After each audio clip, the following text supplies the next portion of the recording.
Magandang araw po, welcome po sa aking channel, Nov9 TV.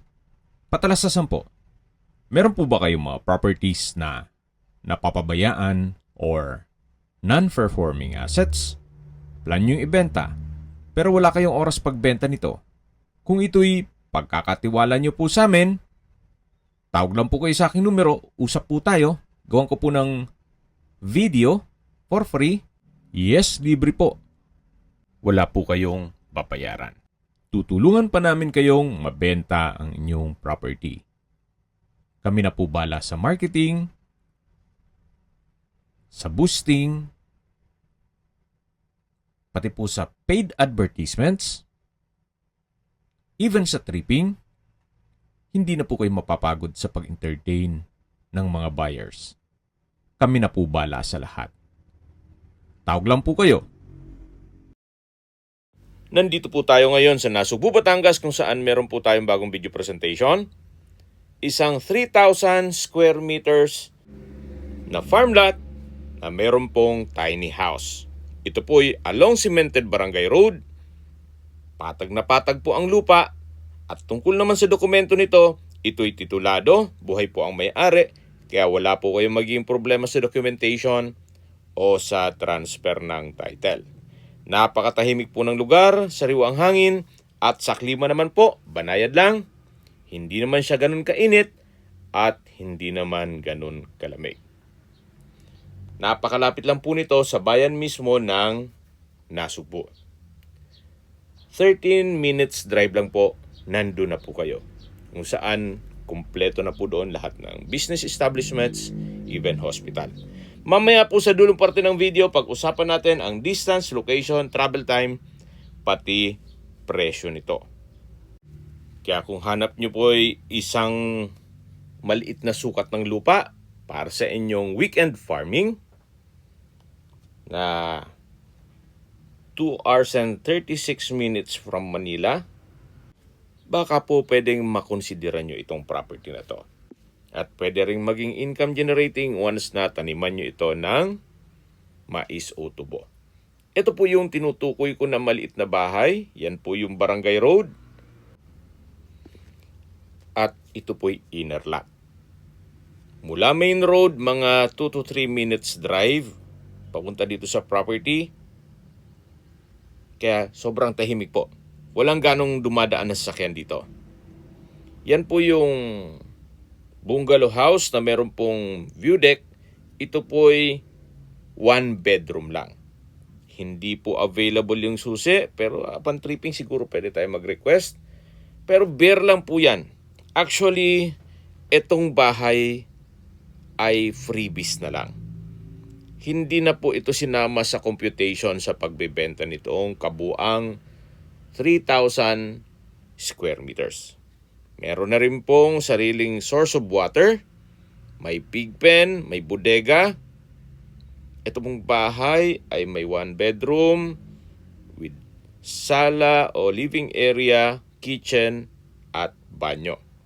Ito po yung hagdan, naka-concrete at tiled staircase at stainless handrail and railing. Nandito na po tayo sa view deck.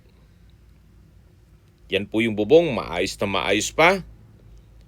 Kaya kung sakali man po na ma-acquire nito, pwede naman po itong gawing caretaker's house at magpagawa kayo ng sarili nyong disenyo o pinapangarap na bahay. Tunghay nyo po itong kabuang 3,000 square meters na patag po ang lupa. Hanggang dun po yan sa may mga tanim. At gaya ng sabi ko, patag po yan. Kaya usable po lahat. Wala pong masasayang. Kung nagninegosyo naman kayo ng isang resort, maganda rin po itong gawing private farm resort. Pero kung simpleng bahay bakasyonan o retirement house, napakalaki na po nito para sa inyo. Bababa na po tayo. At recap lang po sa mga nag-skip ng video. Ito pong property ay nasa Nasugbu, Batangas. May lot area po ito na 3,000 square meters titulado along Barangay Road at may access na rin po dito ng tubig, kuryente. Magpapakonect nga lang kayo. Okay, sa distance, location at travel time portion na po tayo. Mula po sa bayan ng Nasugbu, ang distance is 4.8 kilometers at ang travel time is 13 minutes. Kompleto na po doon, gaya ng fast food, restaurants, banks, schools, at iba pang business establishments. Mula naman po sa mga beach resorts, ang distance is 5.8 kilometers at ang travel time is 16 minutes. Mula naman po sa Jabez Medical Center Hospital, ang distance is 5.5 kilometers at ang travel time is 15 minutes. Mula naman po sa Twin Lakes, ang distance is 37 kilometers at ang travel time is 56 minutes. At mula naman po sa Tagaytay, ang distance is 51 kilometers at ang travel time is 1 hour and 14 minutes. Kung manggagaling naman po sa Manila o sa airport, ang distance is 111 kilometers at ang travel time is 2 hours and 36 minutes. Okay, sa presyo na po tayo. Binebenta po ito ni owner sa halagang 8.8 million pesos. Net. Ibig pong sabihin, si buyer na po ang sasagot sa lahat ng taxes at expenses with regard to documentation. Actually, kung matutuluyan lang naman, yung simple lang, pwede na po itong bahay na to. Wala namang something special dito sa loob. Bare lang po. May kusina, may sala, may banyo, at kwarto. Gaya na sabi ko sa inyo, kung gusto nyo namang magpagawa ng panibagong bahay na masunod ang inyong disenyo para sa inyong dream house, napakalaki pa po ng 3,000 square meters na paglalagyan ng panibagong bahay. Pwede naman po itong gawing caretaker's house. Kung may mga katanungan po kayo, tawag lang po kayo sa aking numero. At sa mga kababayan naman natin na sa ibang bansa, meron po akong WhatsApp, Viber, Telegram at Signal. Same number lang po, 0917-316-3399. Sa mga nagtatanong naman po ng aming Facebook, meron po aming Facebook page na Nov9TV at Facebook Reel Video. Meron din pong TikTok at Instagram. May ibang YouTube channel po kami, the Nov9TV channel, Nov9TV Listings,